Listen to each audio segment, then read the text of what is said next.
Welcome to the 2022 College of Veterinary Medicine's Alumni Award event. So glad that you're joining us with us today. We got a very, very special program here this morning. We have a very special weekend, and you'll learn a little bit more about that as we go through this morning. Before we kind of start our program, I do want to just recognize several people here, several groups of people here that are really important to what we do at the College of Veterinary Medicine. So first of all, I would like to recognize the folks that really planned this event and the behind-the-scenes folks that organized it. And I'm only going to point out one person because I'll miss somebody, but really the lead in organizing this is Tracy Rafe. And Tracy, you're in the back. Could you just stand up?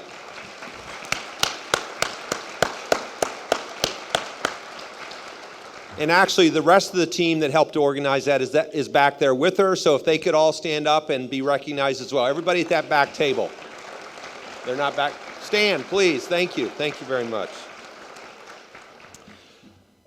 Also want to recognize the faculty of the College of Veterinary Medicine that are joining us today. So if all the faculty from the College of Veterinary Medicine, including faculty, retired faculty, faculty emeritus, and former faculty, okay? So if you could all stand up, that would be awesome. Please, look at them all standing. All right.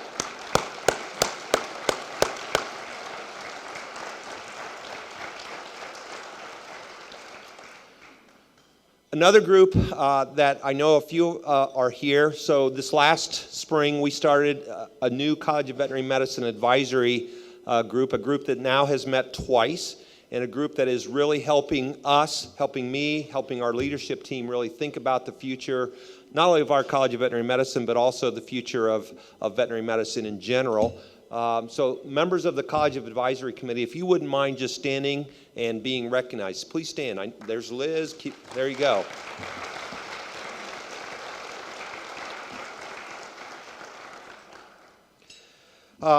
We also have here members of the College of Veterinary Medicine Foundation, led by Steve Hatting. So Steve and the rest of the group, the foundation, I see them back there. And then Trent Wellman, where are you at, Trent? There you are. So thank you for all the work that you do. And then last but not least, our Veterinary Medical Alumni Association. I know Sarah is here in the back, and I don't know if Tom made it or not, Tom Johnson. So just a big thank you to the Alumni Association, all that they do to support our missions at the College of Veterinary Medicine. Round of applause.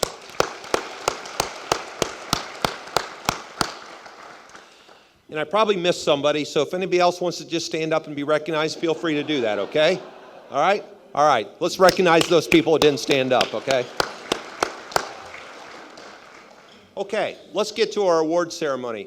So we're going to recognize all of our College of Veterinary Medicine alumni award winners today, but I do want to recognize one of our alumni who will be receiving an award at the University Alumni Program this afternoon, and that's Dr. Wendell Davis. Dr. Davis, would you stand up? Dr. Davis will be getting, go ahead. Dr. Davis, who's a member of the class of 1975, will be getting the Alumni Association Service Award. So, Dr. Davis, well done. Congratulations on that. So, another round of applause for Dr. Davis. Okay, so let's get on with our program. So, what we're going to do now is recognize each of our 6 Alumni Award winners this year, and we'll have somebody come up to make a kind of a special introduction of each person. Everybody will have a few moments to say a few words, and then we're just going to have fun recognizing everybody that's here today. So first up, we want to start by recognizing our Outstanding Young Alumni Award winner. And just let me talk a little bit about that award. So the Outstanding Young Alumni Award recognizes a College of Veterinary Medicine alumnus who has excelled in the veterinary profession and provided service to their community somewhere within the last 10 years after they graduated. So I would like to, I don't know if there's any previous winners of the Young Alumni Award. Is there anybody here? I'm pointing somewhere. Oh, sorry, Molly, please stand up. Sorry, my apologies. So recognition for Molly. So to introduce this year's award winner, I'd like to invite to the podium Dr. Tracy Lindquist from the Humboldt Veterinary Clinic. Tracy is a proud alumni, class of 2012. Did I get that right? Awesome. So Tracy, come on up. So round of applause for Tracy.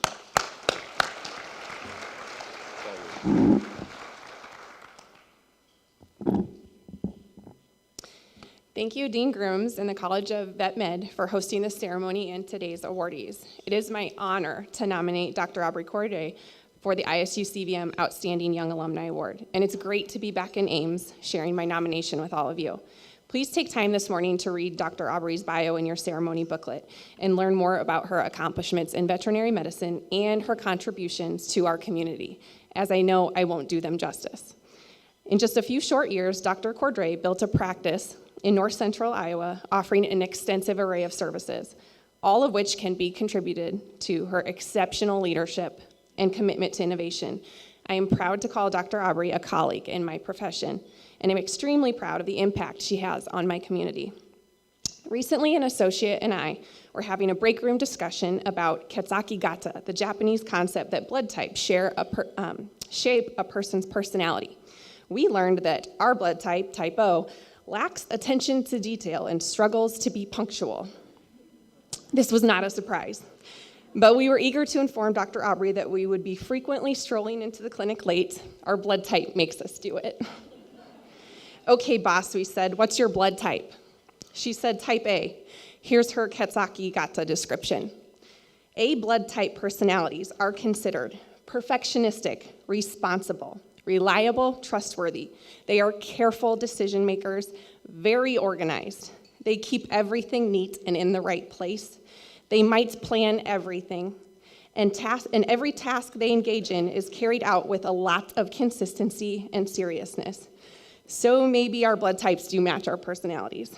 Dr. Aubrey is our clinic's fearless leader who keeps our ducks in a row as the organizer of our chaos. As any truly great leader, she manages even us poor attention to detail, type O's with gentle guidance, while respecting our individuality as we work as a team. And this is exactly why she is well deserving of today's recognition of the Outstanding Young Alumni Award. Congratulations, Dr. Aubrey, on your award. Please come forward to say a few words.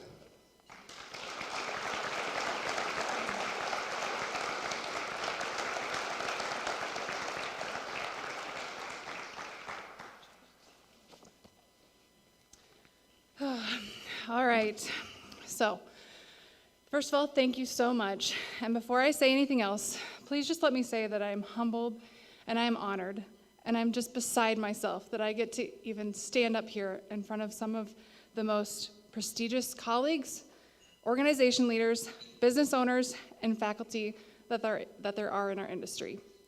Never in a million years, 10 years ago, would I have ever envisioned myself where I am today, let alone being up here. First and foremost, I wouldn't be where I am without the support of my family.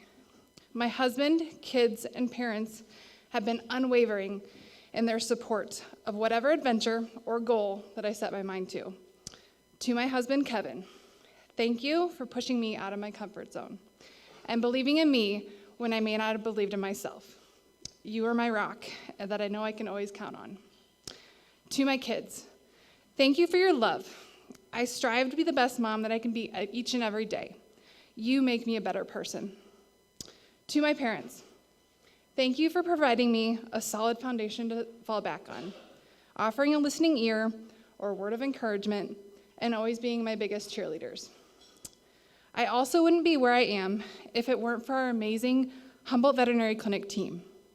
Our veterinarians, our receptionists, our veterinary technicians, our kennel attendants, they all stand before me. I say that with intention because they, although not all physically present here today, they never stand behind me. They stand before me. I wouldn't be here if it weren't for them. To Dr. Tracy Lindquist, thank you for honoring me with the nomination of this award. I am thankful that you are a leader at our HVC clinic, and I couldn't ask for a better colleague or friend that brightens any room that she walks into. Your energy is contagious. To Dr. Jim Illig and Marcy Illig, who gave me my first official start as a DVM. Thank you for providing me mentorship, especially in those first few years, but still today. Thank you for being an empathetic boss and then turning the reins over to me for the Humboldt Vet Clinic to forge forward with my ideas and aspirations. Thank you for taking a chance on me. I also wouldn't be able to be where I am if it weren't for the Iowa State University College of Veterinary Medicine and the education, the strength, the skill, and the friendships that I received from being here. To Dr. John Thompson and Kay Thompson. In my opinion, Dr. Thompson, you were the absolute best vet school advisor anyone could ever ask for, and I am so lucky to have been part of your last class of advisee students. Thanks to both you and Kay for your expertise, support, guidance, and advice. I have always valued any conversation we have had and cherished our relationship that we have developed over the years. You both mean so much to me. To Dean Grooms, thank you for your commitment to our industry. The phone call regarding this award meant a lot to me. Time is a valuable commodity, and knowing that you took time out of your busy day to call me in lieu of a letter or an email made it that much more special. You are an inspirational leader, and Iowa State University's College of Veterinary Medicine is lucky to have you as our guiding force. Not a day goes by that I am not grateful for all of these people. My full intention is that this outstanding Young Alumni Award is not to be taken for granted. I want you to know that my intention is to elevate this industry one professional at a time and elevate the experience we provide to our patients one patient at a time. That is my full commitment and my full intention, and I hope to see more of this and more of all of you in the years to come and in the future. Lastly, if I'm being fully vulnerable here, receiving is something I'm working on, and I want to close by saying I fully receive this award. I'm very humbled, and I stand in gratitude today before you. Thank you again to everybody who believed in me and letting me borrow your belief until I found my own. I am honored that I earned this award, and I acknowledge that I am worthy of it. Thank you again, everybody.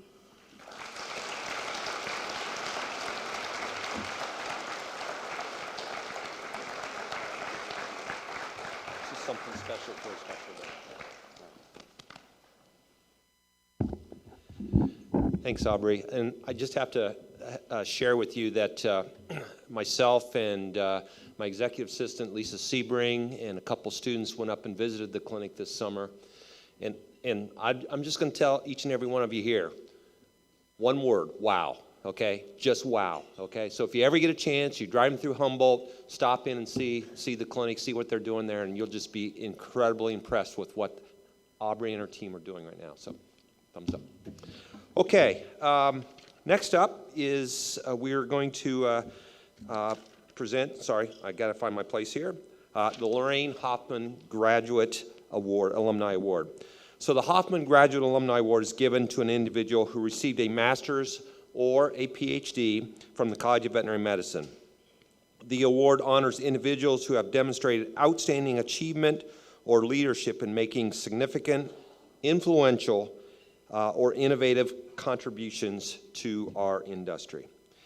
Could I ask that any previous Hoffman Award winners please rise if they're here? Do we have anybody here looking around?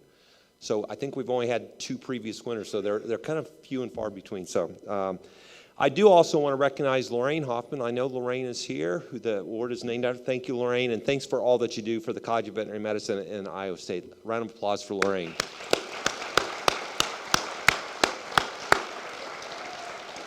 So with that, I would like to invite Dr. Roger Main, the Director of the Veterinary Diagnostic Lab at Iowa State University, to come forward and introduce our award winner. Roger?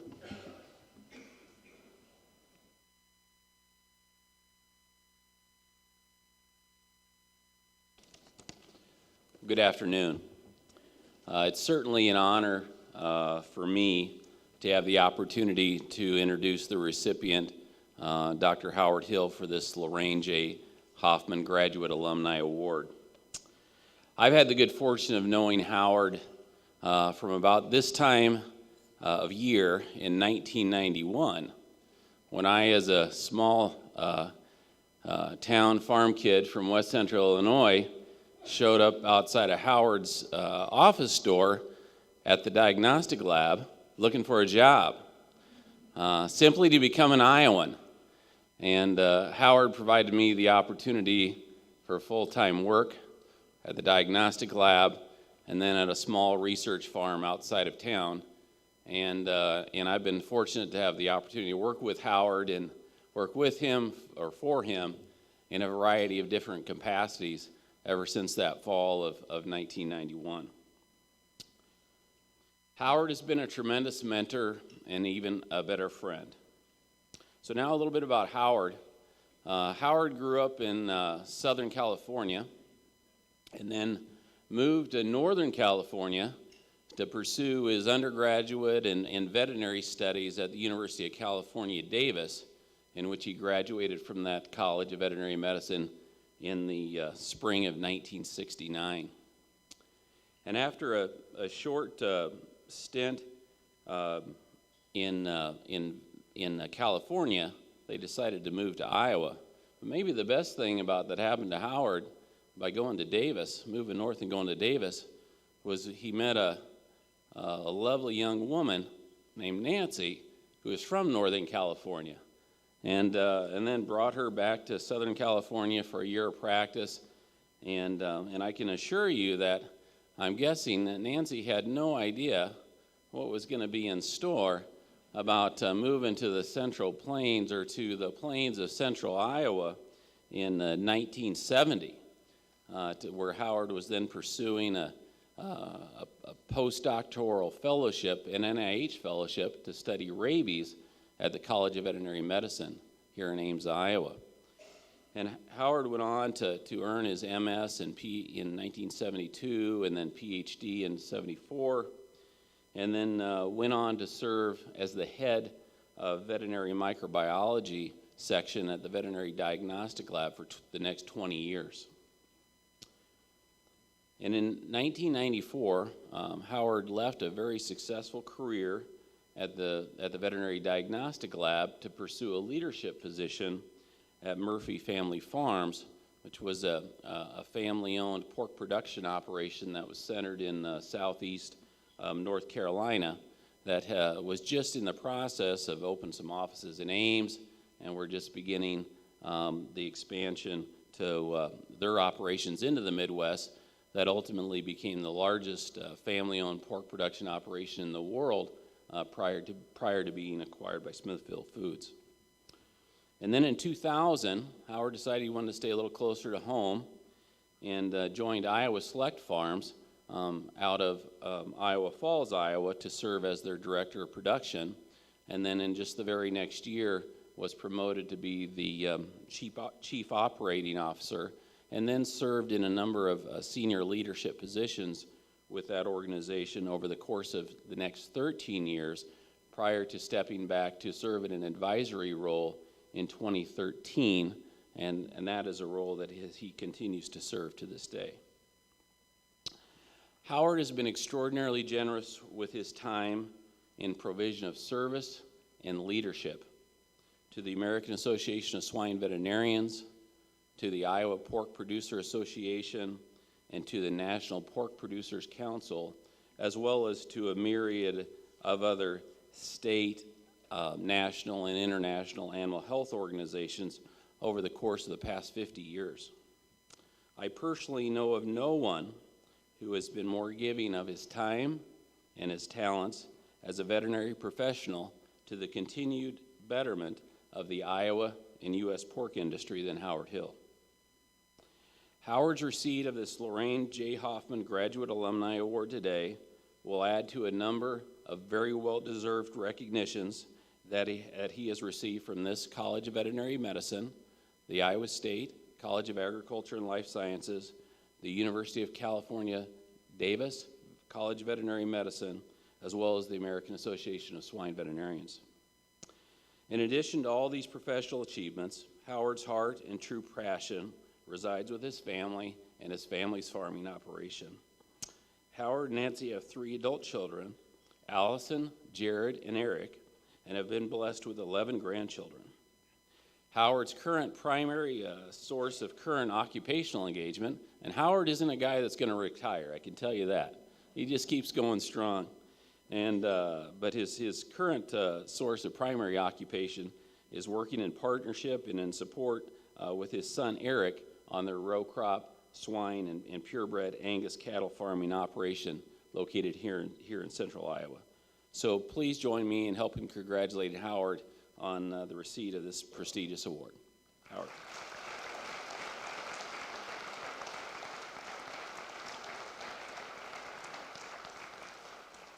Thank you, Roger. Could I have a copy of that?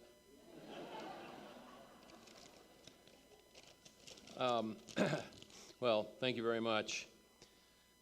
I'm going to put my glasses on. When Tracy sent me the information about that, she said the email said I had 4 to 15 minutes to talk. That was before I put my glasses on and figured out it was 4 to 5 minutes. Sorry, Tracy.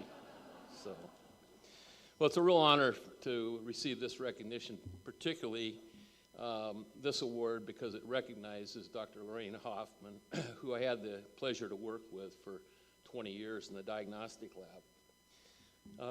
You've already heard a little bit about the award from Dean Grooms, but in my opinion, that award recognized the passion that Lorraine had for the science, the dedication to veterinary diagnostics, and probably the thing that touches me the most is her passion for people, and particularly for all the students, hundreds of students, that she mentored and counseled during her tenure at Iowa State.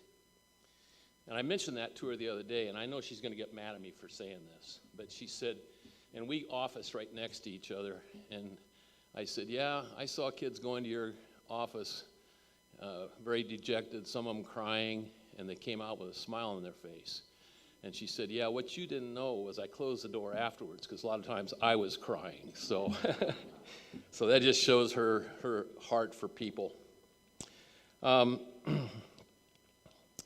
like to recognize a few individuals that were really impactful in my career.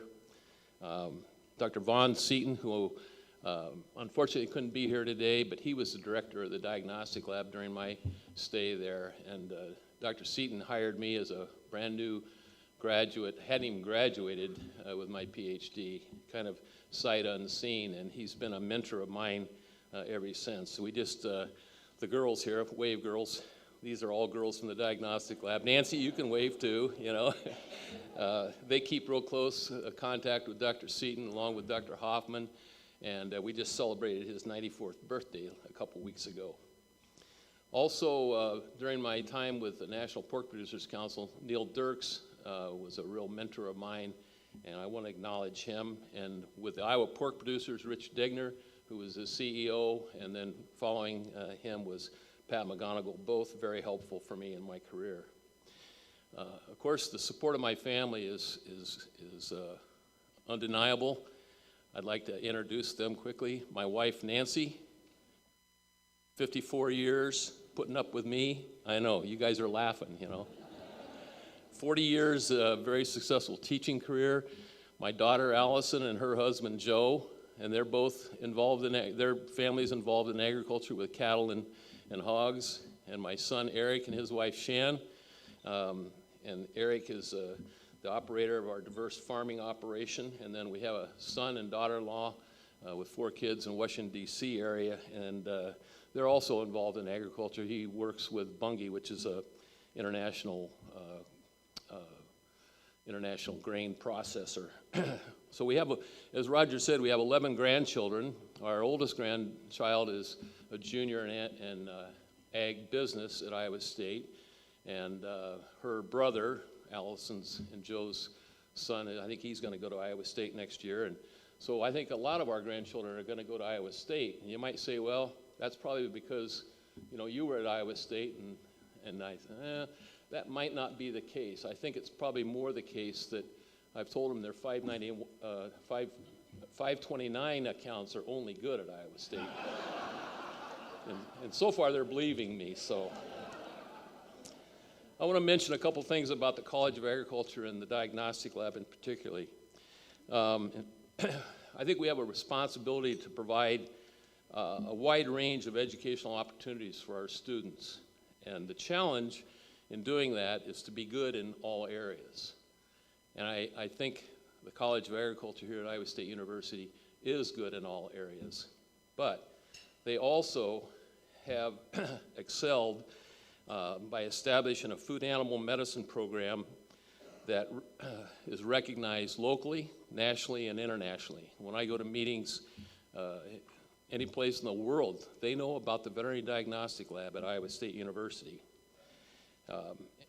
In my opinion, the Department of Veterinary Diagnostics and Production Medicine, which is chaired by Dr. Pat Halber, has no equal in their teaching, both graduate and undergraduate, in their research and their service. And I want to just give you a quick example of the kind of service that lab performs.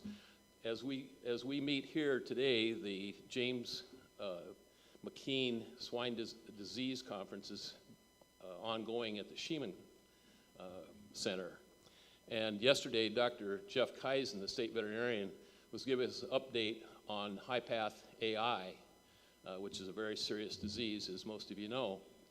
And he said Sunday he got a phone call early in the morning, and he and his son were out working cattle, and the person described an outbreak in a large poultry operation, egg-laying operation, and they had 1,000 dead birds, and they had clinical signs that were compatible with high-path AI. He called the diagnostic lab Sunday morning and got the samples to the laboratory, and by 2 o'clock that afternoon, they had a confirmed diagnosis. And you might say, well, why is it so important to get that so quick? If you remember back in 2015, we had an outbreak, and we had a lot of transmission from flocks to flocks. But by getting a fast diagnosis and getting rapid disposal of those animals, we did not create that big burst of virus that infects other herds. So my applause to the staff and the faculty of the diagnostic lab. This is just one example. Do a fantastic job. When I left the diagnostic lab in 1994, I think we had about 50 employees. Today, I think there's 175, and they're busting at the seams. So obviously, they need more space, all kinds of technology that we didn't have back then. We did have Petri dishes and Bunsen burners, but and so many of you know about phase one. When you drive by, I told Dean Grooms this morning, I said, it looks like you could walk right in and go to work. Well, the outside's done, but the inside's not. But Roger and Pat and the Dean all guarantee that it's going to be done by the fall of 2023. And it was the work of several people, several organizations, but I want to recognize Dean Thompson. Where is Dean Thompson? John Thompson? Yeah.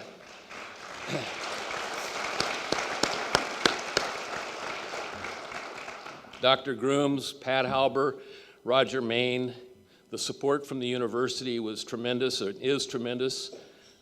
President Wendy Winterstein and the Iowa legislature and our commodity groups and a lot of individuals have pitched in to make this a reality. And I have confidence that this team is going to be able to get the funds to build the second phase, and we will have a world-class faculty, staff, and facilities that we can all be very, very proud of. Thank you very much for this honor, and go Cyclones.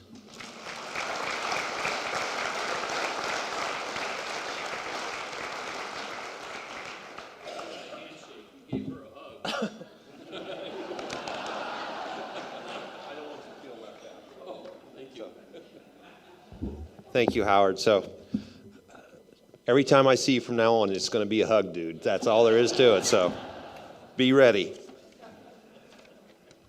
All right. Okay. Let me get back to where I need to be. Okay. Next up, we are going to recognize the recipient of the Switzer Award. So the William Switzer Award was created in 1998 to recognize individuals who have made outstanding contributions to society and to the Iowa State's College of Veterinary Medicine. Nominees could be veterinarians or non-veterinarians, alumni or non-alumni. In addition to professional achievements, these individuals will also have an association with the college that has made a positive impact for teaching, research, or service. So I'd like to ask that any previous winners of the Switzer Award please stand, and I know there's several in the crowd, so please stand. Talbots, Lorraine, Hoffman. I thought there was some other. Oh, Dr. Ross, thank you very much. Congrats.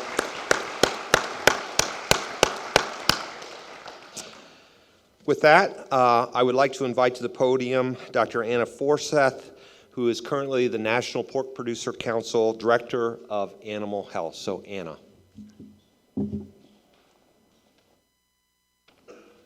I am much shorter than Dean Grooms, so good afternoon, and thank you, Dr. Grooms. I am honored to be here introducing Dr. Liz Wagstrom. I have known Liz for several years, many of them as an aspiring swine veterinarian trying to decide exactly where my place would be in the industry. Little did I know that I would eventually have the opportunity to work with her at NPPC. I'm not sure how to describe the respect and appreciation that I have for her, and know many more people feel the same. I am thankful that I continue to learn from her every day, not only the knowledge and experience she shares with me, but her kindness, her support of me as a young working mom, her incredible, confident communication style, and her leadership within our industry, within state and federal governments, and her leadership internationally. Liz has such a passion for swine health, yet an uncanny ability to be flexible, which is absolutely required in the policy space, but not necessarily a common trait of the typical type A personality veterinarian. Liz spent her career bringing science-based but common sense approaches to regulatory actions, influencing legislation and regulatory decisions, as well as international trade, with the U.S. producers' best interests in mind. Talk about big shoes for me to fill. And as if her professional achievements weren't enough, I wouldn't do this introduction justice if I did not mention that these are the successes of a person who has work-life balance figured out. When she is not defending or advocating for the U.S. swine industry, she travels the world photographing the most beautiful sea life while scuba diving, and works her tail off to prepare for and win a world championship ranch riding competition with her stunning quarter horses. What a lady, what a life, what a legacy, and what a role model for someone like me. Thank you, Liz, for your support, your knowledge, and your encouragement. You have made such an impact on our swine industry, but you have also made such an impact on me. If you would, please join me in congratulating Dr. Wagstrom on this well-deserved recognition.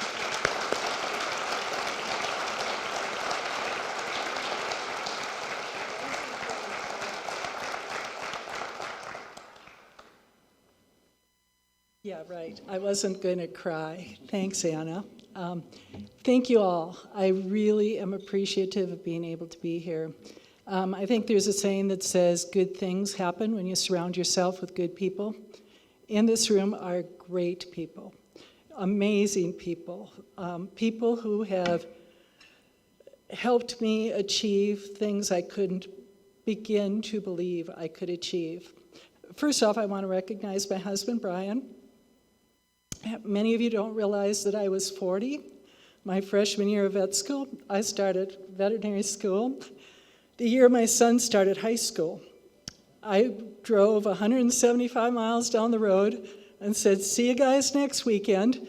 And the kids stayed home with Brian, and we have amazing children, largely because of the influence he had on them. So thank you. He also let me go do other stuff like move to Washington, D.C. and move to Des Moines and, be an absentee person. But we made it home probably 50 out of 52 weekends. We really made a commitment that we would see each other. So starting with the good people you surround yourself with and how I made it to Iowa State, working with Wayne Fries and Wendell Davis at a little place called Oxford Laboratories really gave me a passion for pigs. And I started deciding I was on the wrong side of the counter when you went into a veterinary clinic, and I'm on the outside and there's the veterinarians on the inside, and I was like, I can do this, I want to do it. So I threw together an application in September when they were due in October, said, this is practice, I won't get in. And I think somebody named Wayne Fries might have made a call and said, you ought to take a look at this woman's application, and by golly, I got in. It's like we had to make a decision. Was I going to move to Ames? And it was just a perfect time for me because it was the year that they had the rural and general practice option. And it was a practice-based, problem-based option. Dr. Roth was very interested in it, very involved in it, and it really fit my style. But also as I came to Iowa State, we had Dr. Howard Hill on one of our advisory committees, and talked to Howard. I said, I'm going to move to Ames. Do you know of any place I should look at living? He's like, I have a deal for you. I've got a duplex, and I'll rent you half the duplex. The other half of the duplex has this wild guy named Roger Maine who lives in the other half of it. And so Howard got me into the duplex. He's been a very big supporter of my career. He got me, I think, really involved in trying to apply and decide to go to NPPC when I had left the pork board and been at the University of Minnesota. But probably the best thing that Howard Hill did for me is to introduce me to Jeff Zimmerman. Howard said, if you want to be somebody in the pig industry, hook your cart to Jeff Zimmerman's Star. And Jeff was more than a major professor. He was a mentor, a friend. He's challenged my way of thinking. And he continues to be somebody I pick up the phone and say, am I thinking about this the right way? And he always has words of wisdom. So Jeff, thank you so much. And I see right behind Jeff, Dean Ross, very much made concessions and arrangements for me to do a joint master's and get my DVM. I'd go in there every semester and say, you need to sign this because I'm going to take 27 credits. He'd say, well, if you can't keep up your grade point average, I won't sign it. But next semester I'd come back in and I'd have my grade point average and he'd sign it again. And so thank you so much to Iowa State for being flexible, for letting me do what I needed to do to get both. The problem-based learning, not only did we have Dr. Roth, I have my study buddy, Justin Greenlee in the back. Justin and I were the odd couple of the class as far as how we studied. But it was a great balance, and also consider Justin very helpful in getting me through vet school. I look at the other award winners here. Not only was Howard very impactful, Dr. Roth, who has been coming up next, we laughed. I said my first year, he's teaching freshmen immunology, and I waved my hand on about the first day of school. I'm a front row sitter because I'm 40 and I know all these kids behind me have been in school full time. They're going to be gung-ho. I need to sit in the front row and do good. And I said, well, what about this IP vaccination of pigs? Do I get cellular or humoral antibody response from that? And he says to me, what planet are you from? And then I said, well, I learned immunology from Wayne Fries, and he said, that explains it. But since then, I mean, not only was Jim so impactful on the rural and general practice option students, but we have worked professionally together as we've advocated for a foot and mouth disease vaccine bank in the Farm Bill. He is somebody I call when I say, if we're going to look at foreign animal disease outbreaks, we're thinking of this, we're thinking of that. Jim is an amazing resource, and we have worked side by side as colleagues, and it's been a very big help to my success. And then Amy Baker. Amy was a few years behind me in school, but we worked for Brad and Eileen Thacker as grad students. And so we used to draw pictures of lungs with an influenza and mycoplasma and all that sort of stuff, not knowing that in 2008, when influenza pandemic started, that Amy would be one of the biggest resources I had. So Amy with Marie Culhane, who is sitting there, are my flu gurus. They have been so kind to introduce me to people in the flu community that really could help, because as you remember, swine flu was not a kind time for the pork industry. It was probably a misnomer of a name, but it was something that every one of the pork producers that I worked with, every time a news anchor would say swine influenza, we'd get calls saying, can't you get them to change what they're saying? They got to call it H1N1. And we worked really hard. We established relationships with CDC. I spent a lot of time down there during the pandemic. Got CDC to say H1N1, not always the news people. But Amy has continued to be a resource and has been a good friend. So thank you for your help through all of this. And thank you to probably the people who have given me the most is the pork producers of the United States and of Iowa. I have been so privileged to work for an industry for which I feel passion that's let me use my lack of clinical skills, but the thought process and the education and the whole passion for learning and expanding your knowledge base that I learned at Iowa State has really served me well as an advocate.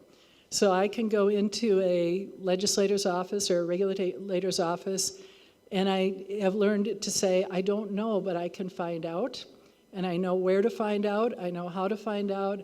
I can follow up with a cogent argument that says, this is why this is important to you. And then learning to take that from science speak to layperson speak has been something that has been difficult for me to learn, but has been very valuable for me. So all of that thought process, the communication skills may not be what you first think of when you think of a veterinary school education, but it's what I learned here. It is what Iowa State gave me, as well as just a very good veterinary education.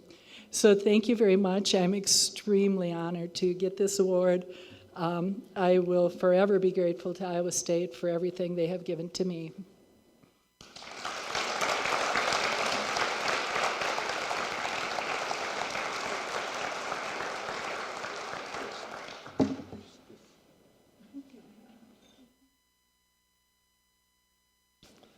Thank you, Dr. Wagstrom.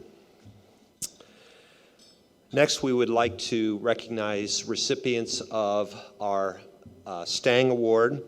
So the Stange Award for Meritorious Service in Veterinary Medicine is the highest award given by the College of Veterinary Medicine. It is presented to distinguished veterinary alumni in the Iowa State's College of Veterinary Medicine. This year we have 3 award winners, and to start off with, I would like to invite Dr. Shijing Zhang to come forward. Dr. Zhang is the Roger and Marilyn Marr Chair in One Health. Dr. Zhang.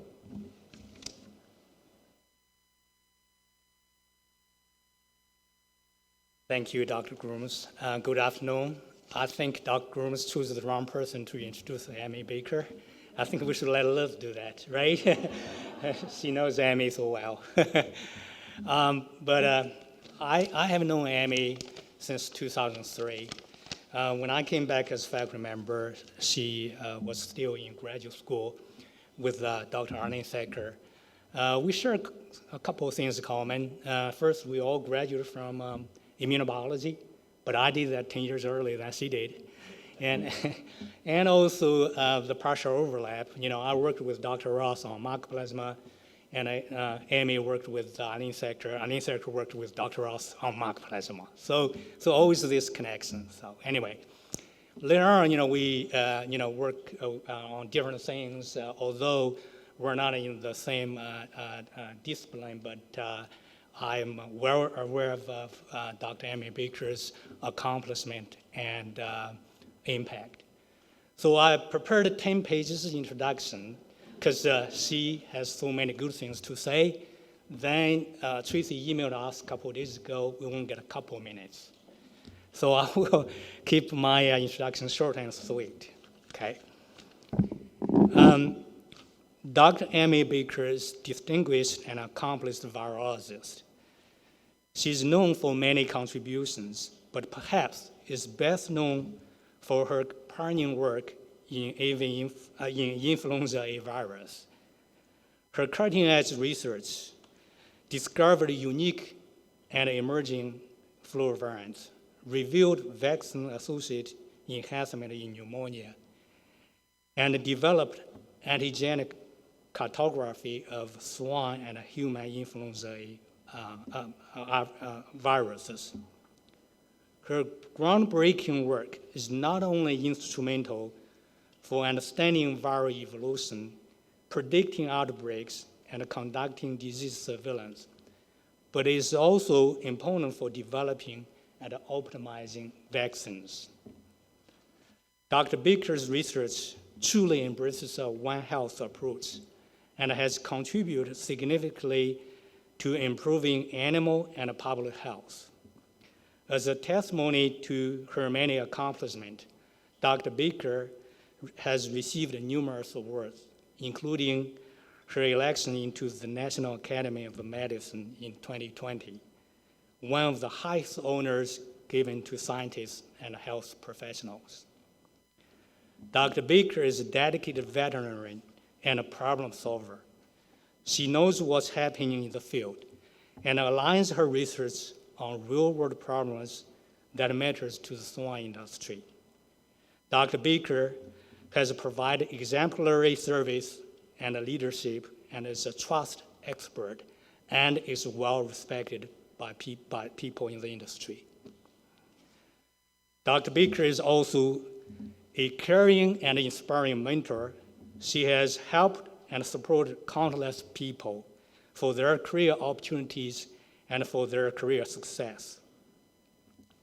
As one of her colleagues stated, this is exactly they told me, I just quoted, although Dr. Baker has established herself as a prolific and accomplished researcher, it is the positive influence she has had on her students, colleagues, and fellow scientists that will be long remembered and much appreciated.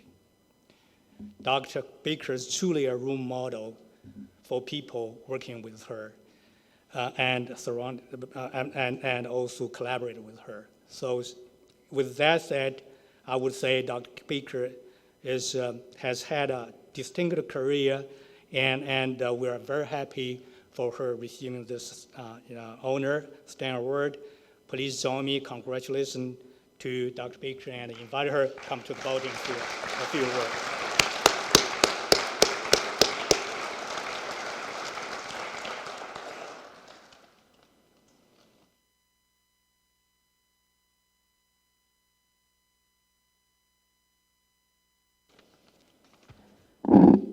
So I frequently give talks with my job, and I usually just kind of wing it, but I did prepare notes today for several reasons.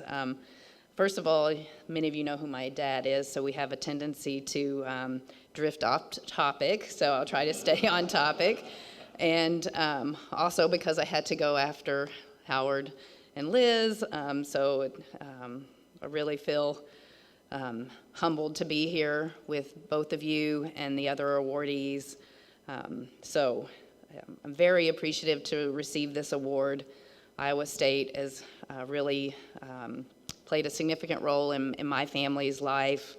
My dad was a faculty member, my husband, faculty member, much of my degrees. Our oldest is now a student at Iowa State, so it really feels like family here in a lot of ways. So again, I'm very appreciative to receive this award and join the current and past recipients who I admire and respect, and many of whom helped shape my success in direct and indirect ways. It's really extraordinary and surreal to be recognized with the other awardees today.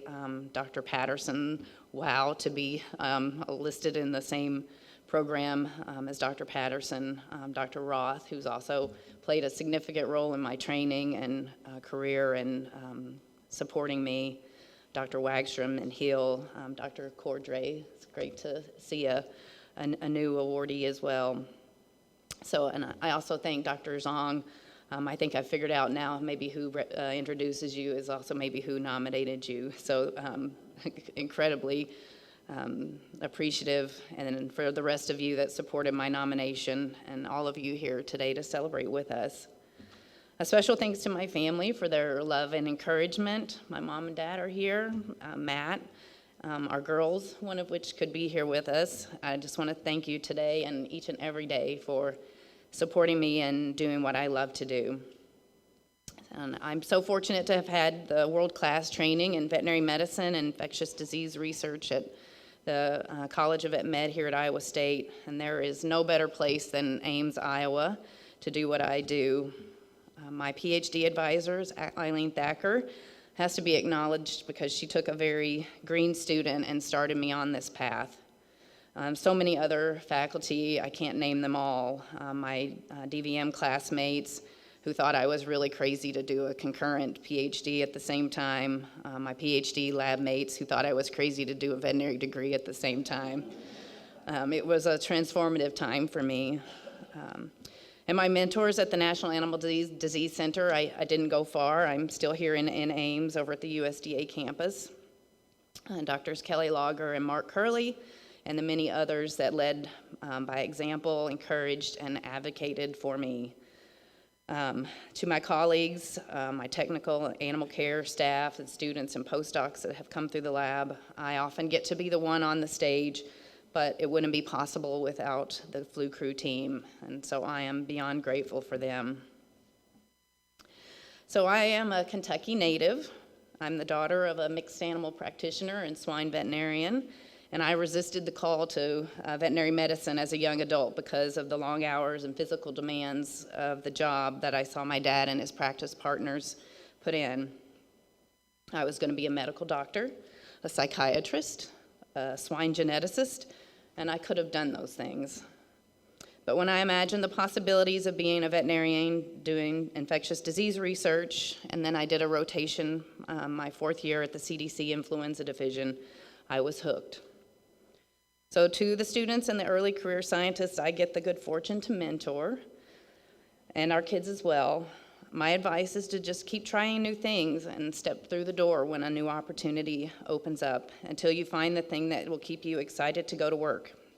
I still get excited. I love my job in the influenza community, merging animal health and public health, viral genetics, and swine medicine. It's almost like I knew what I was doing all those years ago when I started on this journey. Even my early aspirations to understand how people's brains work still comes in handy some days. So coming off the heels of COVID-19 and not so long after the 2009 H1N1 pandemic, the message couldn't be clearer that human health depends on veterinarians and animal health research, and I am a One Health poster child. So influenza biology and the impact on swine is my passion, and I feel so fortunate that my path led me to Iowa State, the College of Veterinary Medicine, and then to the USDA to work on influenza. And I'm so moved to be recognized by you, the college and the university. So thank you again for this incredible honor.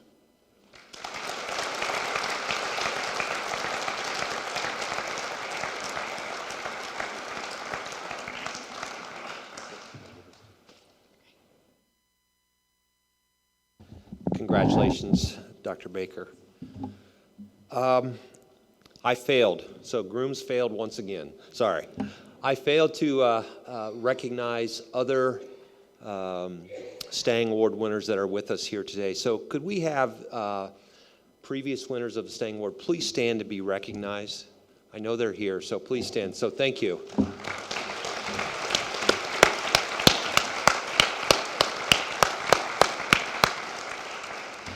As I was sitting there and listening to Amy talk, I'm like, dadgummit, Grooms, you did it again. So my apologies for not recognizing you all. So our second Stange Award winner will be presented by Dr. Kathy Miller. Dr. Kathy Miller is a member of our leadership team at the College of Veterinary Medicine, a professor and chair in the Department of Veterinary Microbiology and Preventive Medicine. So Kathy.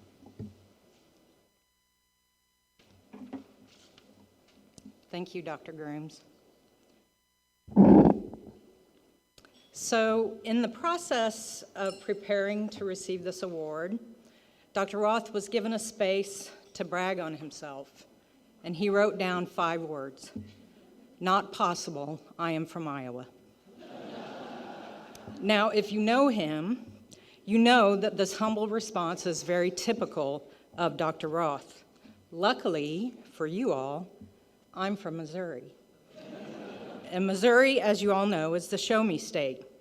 So I'm going to take this opportunity to show you just how truly easy it is to brag on Dr. Roth. Instead of listing off Dr. Roth's many recognition, accomplishments, and awards, many of which I hope you take a moment to look at in today's booklet, I would like to focus on the real impact that he has had on animal and human health. Under Dr. Roth's directorship, the Center for Food Security and Public Health and the Institute for International Cooperation in Animal Biologics have been educating animal health professionals and expanding the understanding of transboundary animal diseases and biologics worldwide for over 25 years.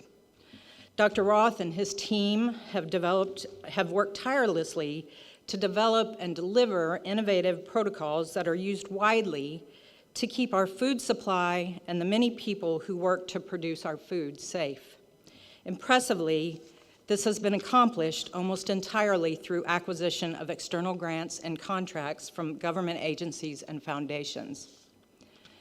Dr. Roth has also shared his extensive knowledge with political leaders to ensure that they are educated about the dangers of transboundary and other animal diseases, as well as the best practices to keep animals and their caretakers in the U.S. healthy.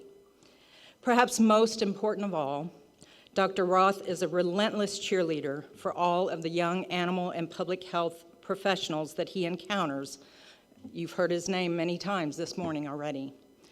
Whether they are students, staff members, faculty, or his peers throughout the world, he has truly changed the world, and through his enthusiastic support and mentorship of all those that he has encountered, he will continue to change the world for many years to come.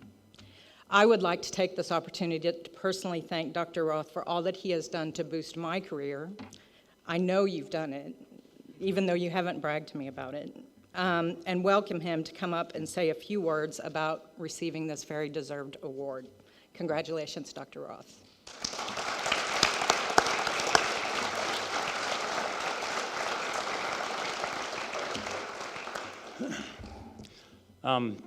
Thank you, Kathy, for the very generous introduction. I appreciate it. And I'm greatly honored to receive this Stange Award.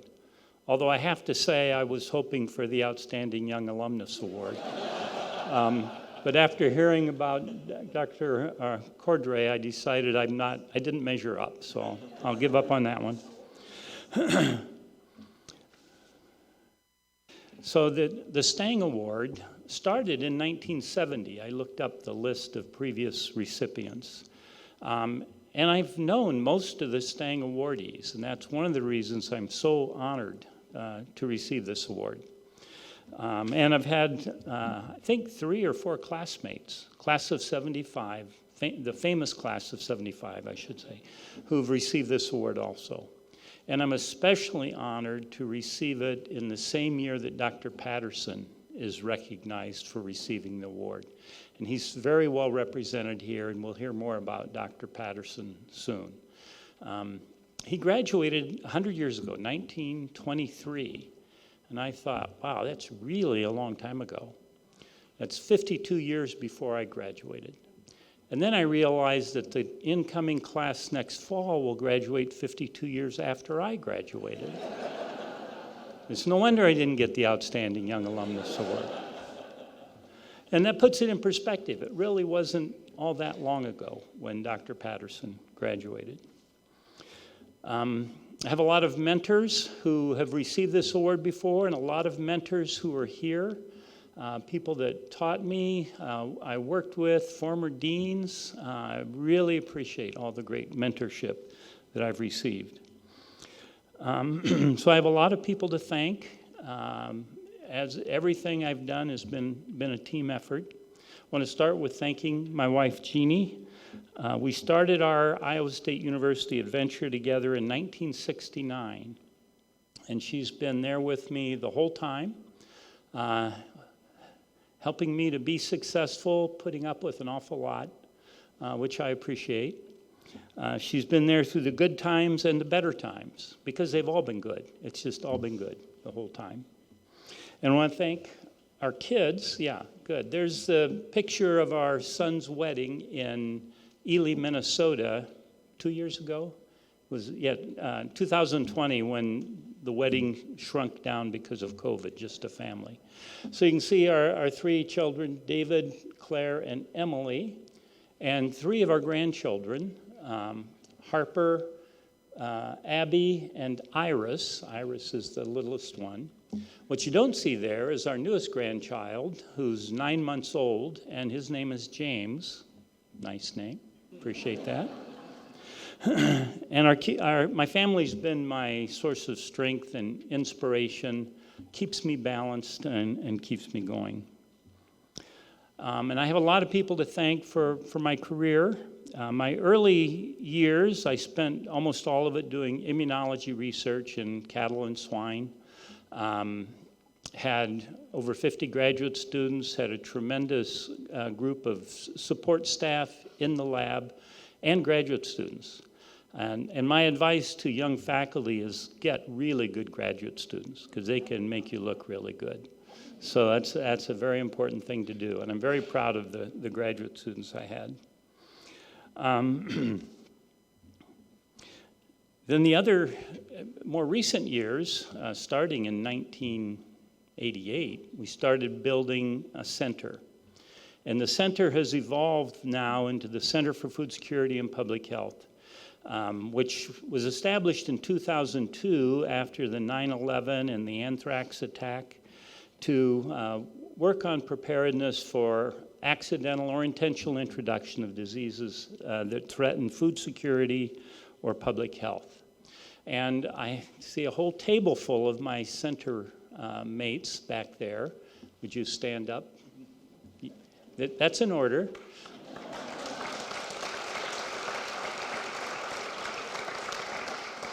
Probably the only order I've ever given them.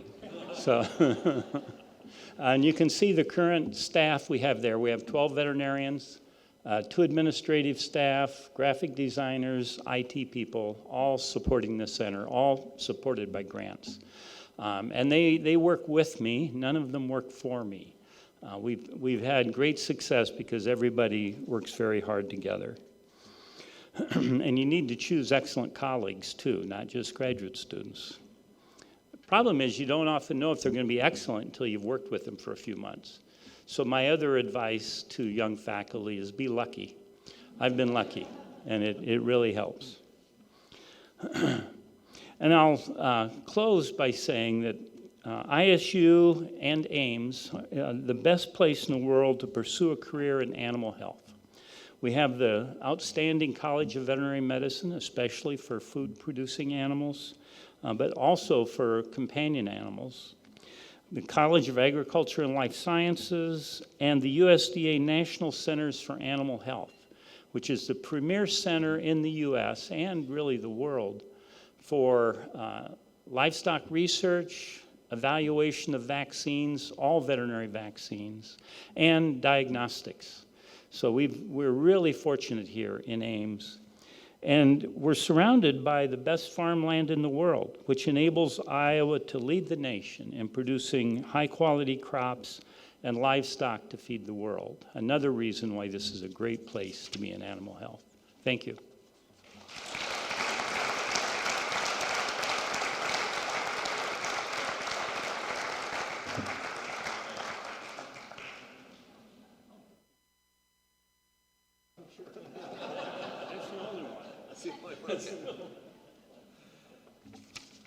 Very good.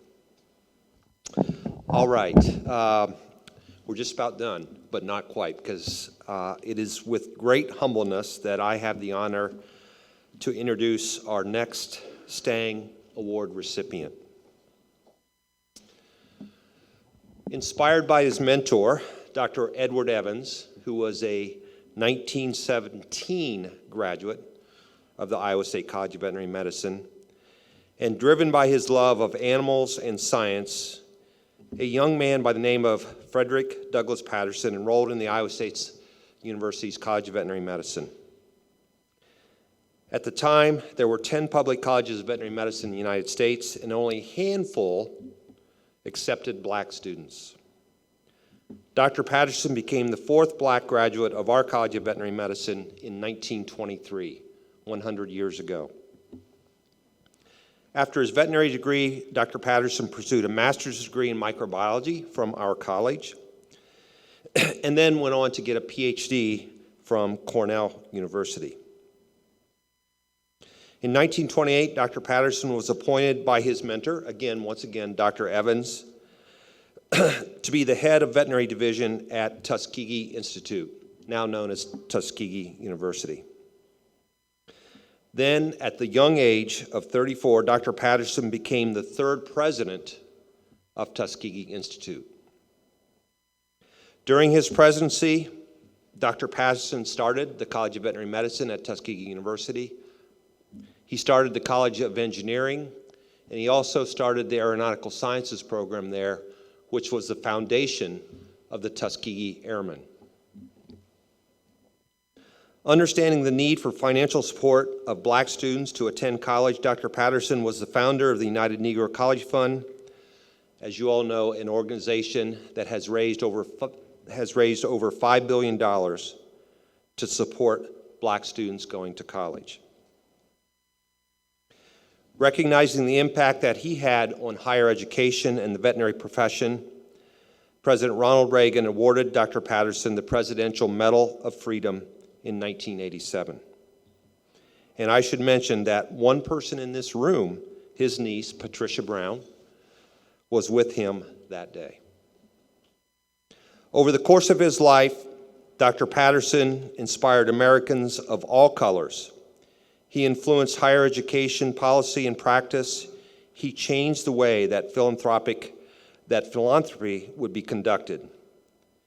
He generated a culture that pushed every organization he touched to its limit.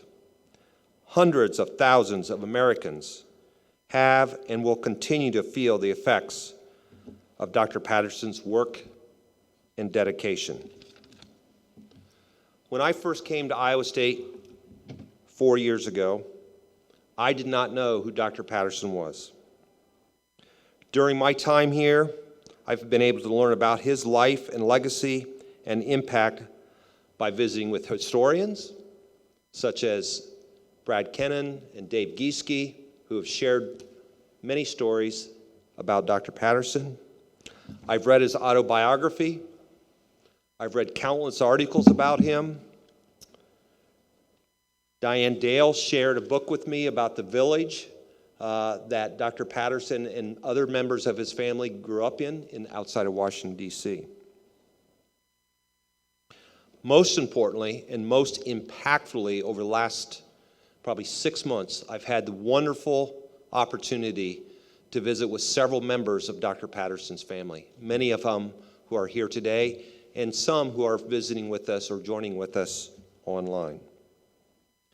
As I've come to learn more about Dr. Patterson, it has become increasingly evident to me that this was a very special man, a tremendous man who, despite the color of his skin, and during a time when the color made it very difficult to do things, he got things done.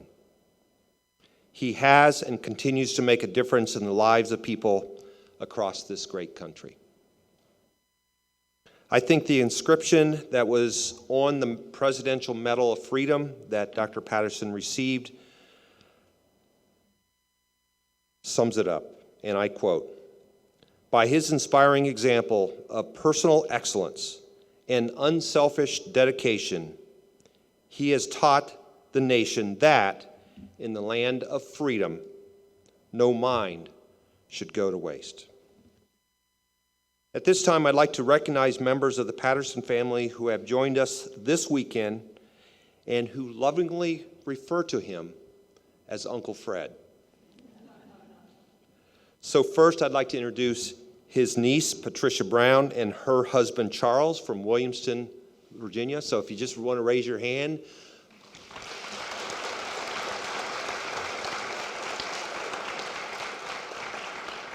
And their oldest, or their children, I should say, Heather and Christopher Brown. There they are. Also joining Chris is his wife Ella Peterson and her sisters Kathy Peterson and Marilyn McAllister, who reside in Newton, Iowa. So, right.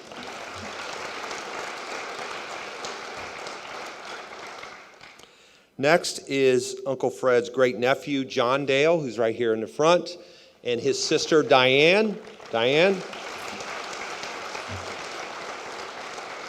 Both reside in the Washington, D.C. area. Also joining us is Uncle Fred's great niece from Kansas City, Mildred Edwards. Mildred, there you are, and her daughter, Leah Davis. And finally, Craig Patterson, who hails from Richmond, Virginia. Craig.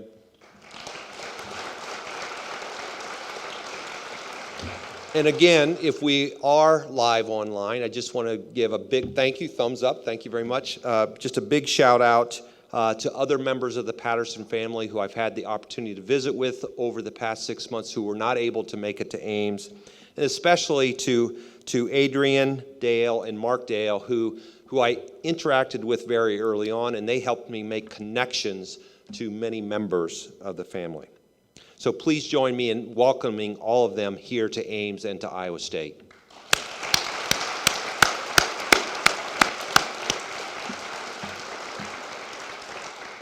At this time, I'd like to invite 3 members of the Patterson family, so Heather, Chris, and Craig. They've agreed to come up and just share some words about Uncle Fred.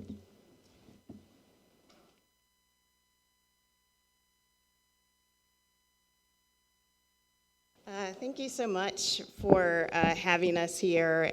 It's such a wonderful time to be with you, and we thank you for including us in your honoring of Uncle Fred, which is exactly how we knew him. And thank you, Dr. Grooms. This has just been such a wonderful opportunity for us. Thank you for welcoming us. I don't know if Lisa is here, but she's a trooper. Y'all should thank her. She's awesome. And also Dave. I don't know where he is. Dave, thank you. Thank you. And also Brad, thank you for the tour this morning. So Dr. Grimm said we've traveled from all over to be here with you today, really honoring our uncle and the legacy that he left for all of us, for sure, and for the world. I'm going to really let Chris and Craig talk about some of their memories of him. And I'm usually not nervous, so I don't know what that is. That's probably Uncle Fred. But I really, as much of a legacy that he left for the world, he also left a legacy for our family, and was for sure the standard bearer for that, for the Pattersons and for the Dales, and we're so privileged to have known him and to have been influenced by him. I will say my parents made a big deal. I don't know that we recognized that he was so fabulous until the invitation from the White House came. And then we thought, oh, okay, yeah, Uncle Fred. There's something here. But he was really a wonderful example for us all, and a wonderful human being. So I'm going to just ask Chris to talk a little bit, and also Craig. Thank you.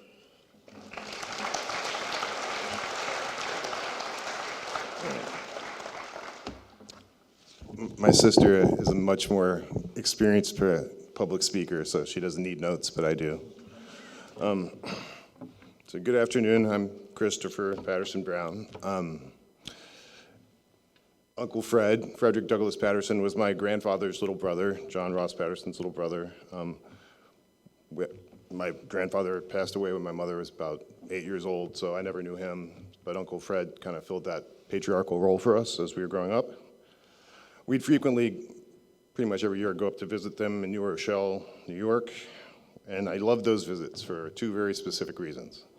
First, we'd always go to this Chinese restaurant that was in his neighborhood, which was the coolest thing because he went there so frequently that we'd always be able to enter through the kitchen So I thought it was like, a really big deal when we'd come sliding in there and go in and have our meals. But then the second thing that really, really, really stuck with me is that you go into his study and I'd just wander around and check out all the things he had there. And he had photographs of himself with every president from FDR through Reagan.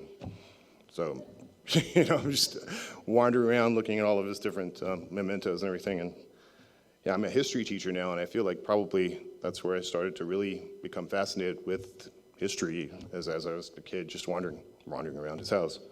So that was something got off the notes, sorry. I'd like to thank Dean Grooms and Ms. Sebring for everything, for helping us, and everyone else that's been involved. We've been afforded a really wonderful welcome while we've been here, and we really appreciate it. Thank you so much. Everybody's been bent over backwards to accommodate us. I heard about a tour, and my dad he's a lot, but we love him. Also, again, I haven't seen much of the campus because we had some travel issues, so I pretty much came straight from the airport here. Didn't sleep at all last night, but gonna power through.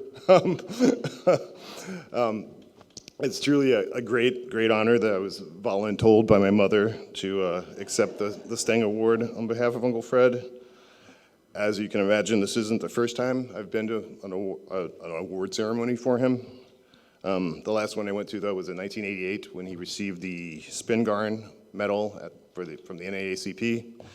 At that time, I was 18 years old and pretty callow youth that was mostly trying to figure out how I could take advantage of the open bar without them finding out. But, I feel very, very privileged to be up here today. When Uncle Fred, Dean Groom stole some of my best material, but when Uncle Fred went to the White House to receive the Presidential Medal of Freedom, my mom went because Aunt Kitty at the time, his wife, didn't really travel anymore. She was blind and she didn't travel, so he had a +1, and so my mom got to be the +1. So that was I know that's one of her most cherished memories of him.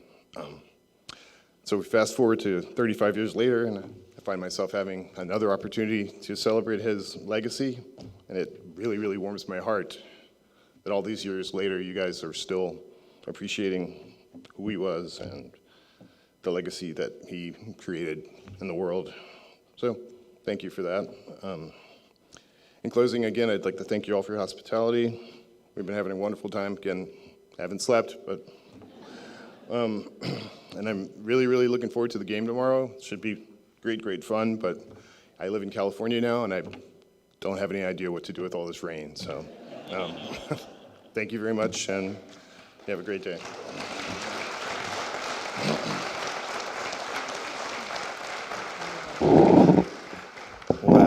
Wow. Thank you guys for coming out for this award ceremony. Yes, Uncle Fred, or Dr. Pat, as he was known to most of his colleagues, he was our great uncle. I was the youngest out of everybody here. When he passed in '88, I was only 12 years old.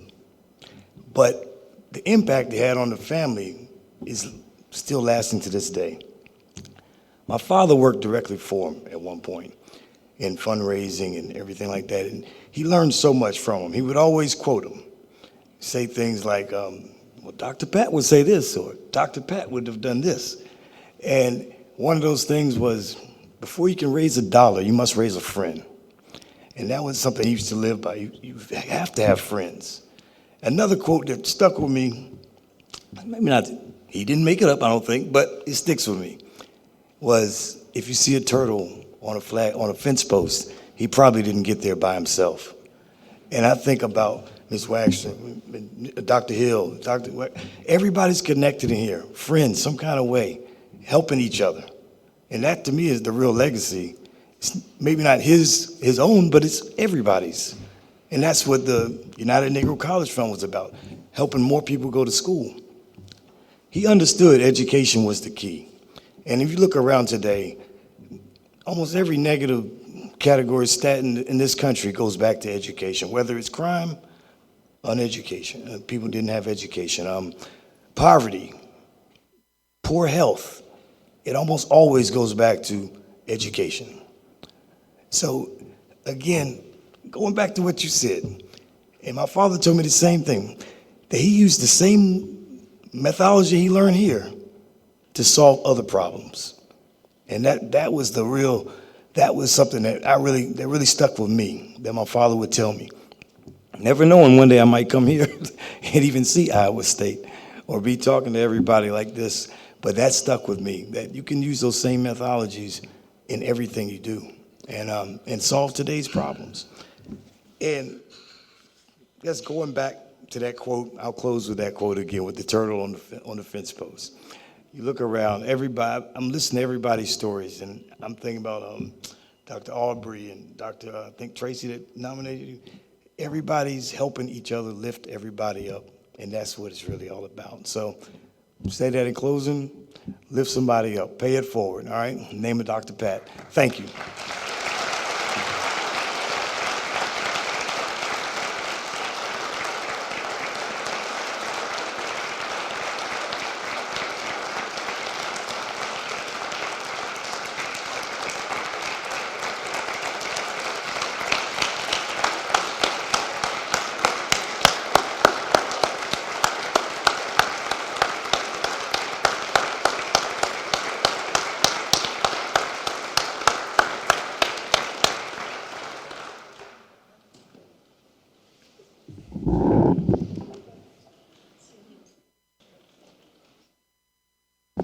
Folks, it doesn't get any better than that. Again, a round of applause for the Patterson family. Thank you.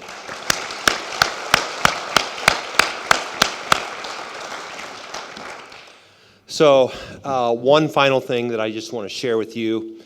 As you know, we're celebrating the life and legacy of Dr. Patterson really throughout this entire year with lots of events going on, lots of things. One of the things that we are doing is we have established an endowment in his name to support programming at the College of Veterinary Medicine, to support diversity, equity, inclusion. At the beginning of the year, at the beginning of this academic year, we set a goal of $1 million for that endowment. I'd like to share with you, as we stand here today, or at least yesterday when I talked with Stephen Hatting, we're at $575,000, so we're well over halfway there. And there are many people in this room that have helped to support getting to where we are today. And I know with the support of our proud alumni, our stakeholders, and other folks that recognize the impact that Dr. Patterson has had on the world, that we're going to blow by that $1 million goal, Stephen, aren't we? We are. So again, another round of applause for all of our award winners today.